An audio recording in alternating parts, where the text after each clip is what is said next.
The views expressed in this program do not necessarily reflect those of this station. Welcome to Insights into Northeast Michigan, a WBKB News public affairs program. Insights deals with the issues affecting those in the community, as well as Northeast Michigan and the state. And now, Insights into Northeast Michigan.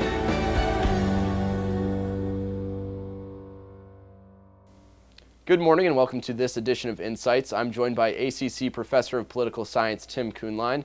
And Tim, we're going to talk a little bit about foreign policy. It's something that comes up a lot during discussions about politics, obviously. So what exactly is foreign policy when they talk about it, and how is Trump's foreign policy going to look? Well, definitely this is a topic of the last couple of weeks. A lot of things have happened, foremost among them the appointment of the Secretary of State.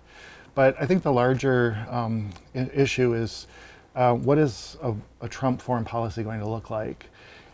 And it's leading a lot of people to grave concern. Like with so many things, it's like we took a deck of cards and threw them up in the air and we really don't know where this is going, which, is part of what Trump has been pushing in general. It's part of his mode of operation. When it comes to foreign policy, though, I guess it begs the question, where might we go? And let's just say at this state, it seems like it's going to be a state of acrimony. And this might be a strategic move on Trump's part. I like to think that that's the case. It's not just irresponsibility. But, we've definitely come out of a period of sort of a more passive, peace-oriented diplomacy foreign policy. That was a reaction to the Bush era of neocon or neoconservative agenda, which was a very aggressive foreign policy. You may recall the Bush Doctrine, which was a policy of preemption following 9/11.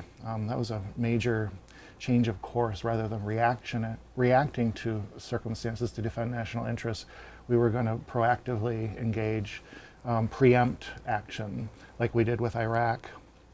Of course, Obama took a different course, engaging in more of a diplomacy, a foreign policy, as opposed to simply military engagement. It begs the question, where will we go from here? And Trump has made it very clear that he doesn't like the Obama approach. Will we go to a neocon position? Probably not. All evidence is showing that that group has kind of been pushed aside.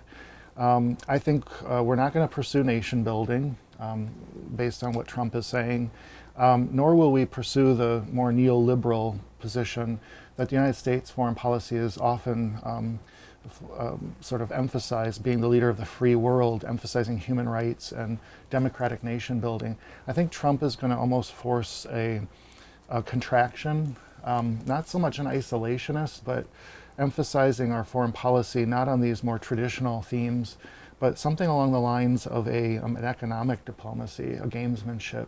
We'll withdraw as much as we can and use and engage from an economic vantage point as opposed to a military or a diplomacy per se on any one of those other larger agendas. So you think he's going to take more of a kind of a libertarian approach to this, where he kind of like leaves something alone, kind of stick at home? That might be a good way of putting it. And who knows what he's going to do? He says one thing one day and one thing the next, and there's a lot of confusion. That's why I say it's really a state of acrimony. But I think that might be a good way of thinking about it. It definitely fits with that government backing off, but at the same time there will be an engagement. You can see that with the tweets related to foreign policy issues, that he's using strong arm politics or antics to drive certain agendas relative to China and Taiwan or Russia. And speaking of Taiwan, let's talk a little bit about the phone call he took from the leader of Taiwan and why that was such a big deal and people were making that to be a big deal. Well, we have a one China policy, and that's a long-standing policy coming out of détente, which goes back to the Nixon era. And the idea there is peaceful coexistence with China, not antagonizing China. China claims Taiwan as its own territory. and we have abided by that. I think Trump's using this as a leverage point to get China's attention. It's a dangerous game because these are very serious dynamics and foreign policy protocols. And to disrupt that, who knows where that's going, especially with China's buildup of military. Do we really want to antagonize this? Because there will be consequences. And I think that fits with this notion of we're going to see a more antagonistic, provocative narrative, but it's still one of a withdrawal of sorts, because we'll talk about this more later. I think there's an emerging emphasis on allowing spheres of influence to emerge. The United States has been a unipolar power since the collapse of the Soviet Union, and there have been movements where we've seen multiple poles emerging. So we're evolving perhaps to a multipolar world. And history has shown we go through phases.